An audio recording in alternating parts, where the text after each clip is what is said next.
Manly players can scarcely believe it as they concede another try against Parramatta Eels. What we learned from the NRL this week, Round 7 shattered Sea Eagles its crisis time at Brookvale Oval in a big way.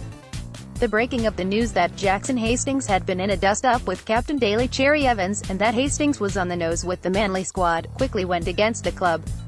The Sea Eagles tried to get that narrative out there early, that it was all Hastings' fault, but it has now backfired.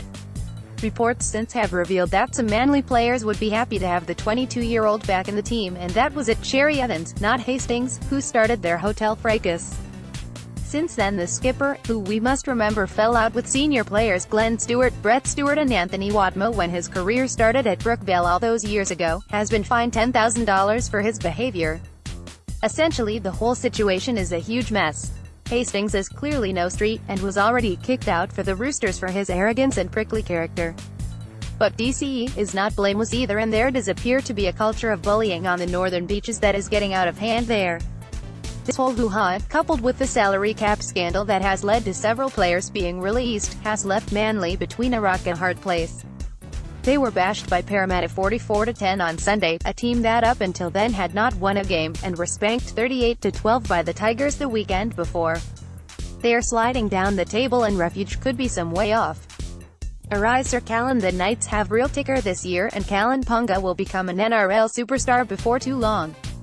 Newcastle and West's Tigers played out a humdinger of a battle in Tamworth, eventually snatched at the death by the Knights thanks to Sean Kenny Dowell's try.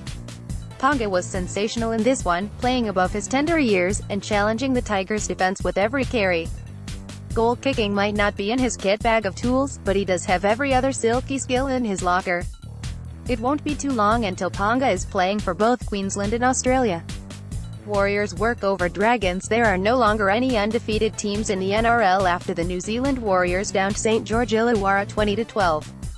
The Warriors bounced back from their loss to Brisbane, their first defeat of 2018, to knock the Dragons off their perch. This was a thrilling game that was won on the back of the Warriors' outstanding defense.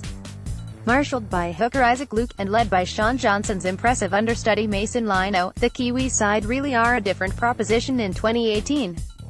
Credit has to go to Stephen Carney and all his staff for turning them around. Sharks and Cowboys crow. The seesawing nature of this competition, a nightmare for tipsters, rolls on. The Cowboys have been in a bit of a rut and under fire but managed to beat down Gold Coast 26-14.